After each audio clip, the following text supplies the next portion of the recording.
Austria Grand Prix is tomorrow. Finally, we get to this Grand Prix. It's a beautiful Grand Prix, but there is some drama happening with Ferrari.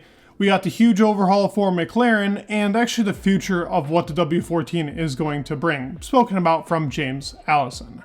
Now, I found this funny that really going into this Grand Prix, we would even have any drama and drama like this, but Ferrari is under fire from other teams, and other teams are speaking about them kind of, I guess it's not unfair. It's not even going against really what they're supposed to do, but teams see this as an unfair advantage. So they have brought upgrades to their car, but originally they tested and trialed these upgrades during a tire test and a filming day on their track in Fiorino.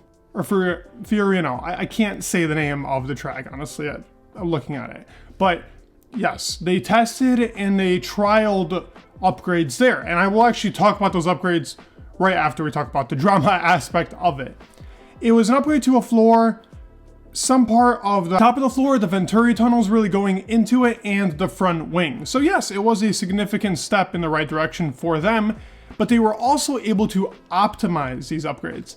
And I think that's what a lot of teams are kind of complaining about because, hey, going into Canada, Helmut Marko loves to say, oh, Ferrari was the fastest car here in Canada. They were not. They were not the fastest car there, but they were close. They had a really good tire strategy and their tires actually lasted. So will their tires be able to keep up that same type of pace? I don't believe so. But on rear-oriented tracks like Austria, like Canada, these are tracks that I think Ferrari is super strong on, and it's got those really slow speed corners, but it's also got straights, and the car is pretty fast in a straight line. So this track kind of has everything going for Ferrari. They could be pretty competitive here. I do think that Mercedes and Aston Martin will also be competitive. It will be an interesting race, but at the same time, I feel like Red Bull's got that mechanical grip and straight line speed, so I don't really see any team challenging Red Bull here. I don't. On this track, no.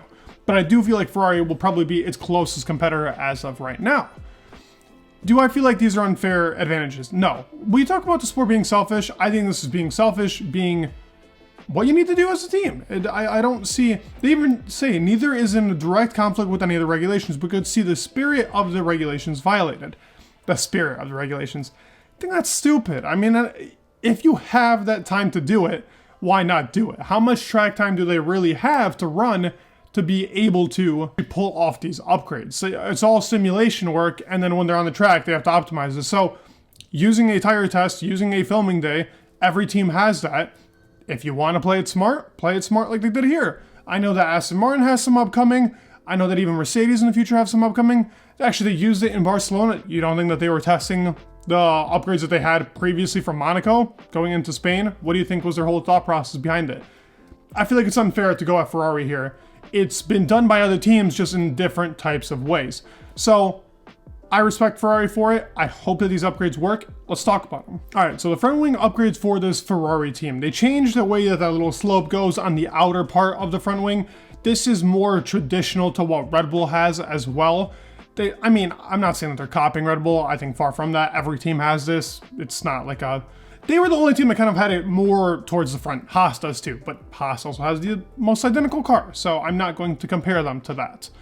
And that the way, first of all, the biggest thing that I noticed and people talked about automatically with this front wing was, firstly, I saw what they were going for in their older spec, but with the new spec, more traditional to what other cars have, it's bigger, but it's going to provide more downforce, but it's also lighter. Like if there was a better side view of it that I could get for you guys, I did see one before, I can't really find the image right now.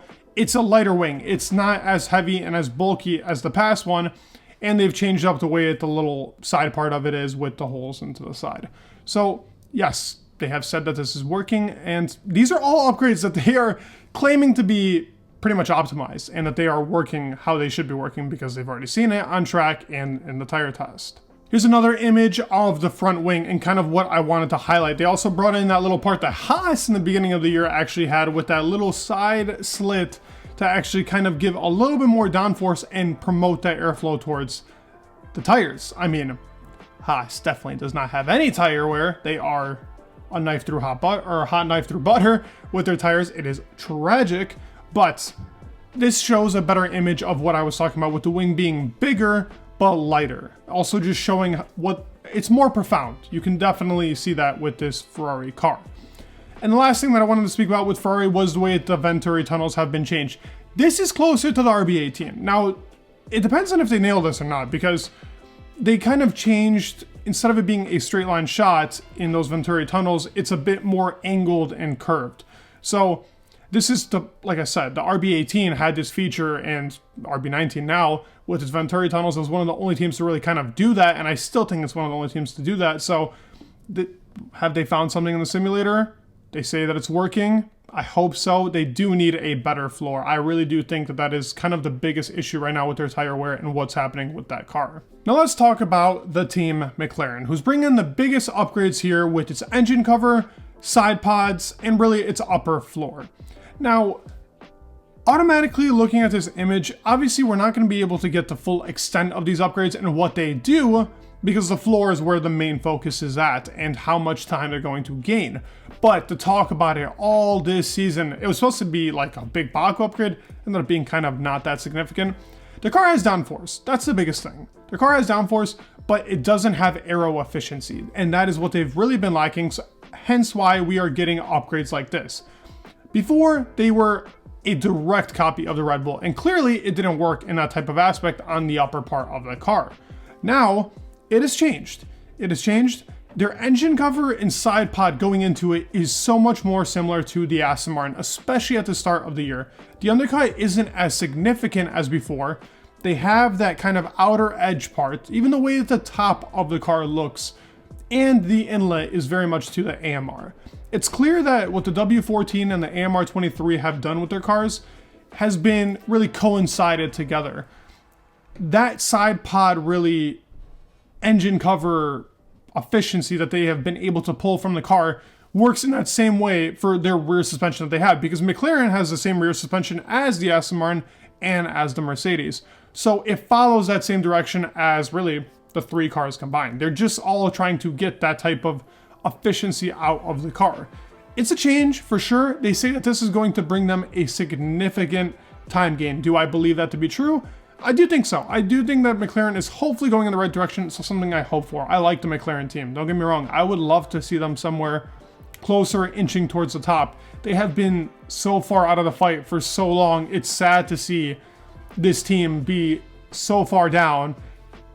With a lot of downforce, just a huge amount of drag. So hopefully this gives them that aero efficiency that they've been speaking about for the whole entire year to really bring them into this fight a lot closer and inch a lot closer. The last thing I wanted to cover was for the W14. It is for Mercedes. It's James Allison specifically talking. I just made a video the other day ago talking about James Allison and the upgrades that he's bringing to the car in Silverstone and in Spa. But this is to talk about really the W15. He says the development of the W14 is history. I'm thinking about the next one. So what he added in Silverstone, what he added in Spa, that will be final for that car. Then they're going into the W15. I think this is the right way to talk about it. Even Lewis talks about in an interview today that there should be some type of cap on teams. Really, in general, every team should start developing their 2024 car at the same time. I actually think that's a good rule. I think that this would actually help, first of all, enforce the penalty that Red Bull has. Second of all, get the grid closer because now everybody's working at the same pace. Third of all, I think every car would be closer in general year to year, and every car would gain a lot more knowledge doing it like this. Give them a little bit less time. I would say, hey, at halfway point of the season, everybody can work on their 2025 car if they'd like to, or 2024 car. I think that's fair. I think that them working on a W15 right now, and 14 being history, is extremely important for really the next generation of cars, but also if they can fight for the title. And I think that they will fight for the title. I think they'll even take some wins this year. This is significant for the Mercedes squad.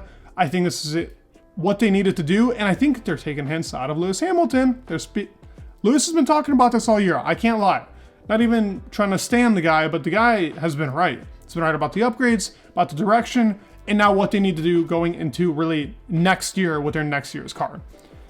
Good on them for listening. I think this is a step definitely they needed to take, and this W15 maybe will come out flying. Let's see. I'm excited for Austria. I think it's going to be an entertaining race, especially if it's going to be a rained out weekend. It'll be fun. Let me know your thoughts down below. Please leave a comment. A like would be appreciated too. And subscribe if you haven't. You guys mean the world, and Peace.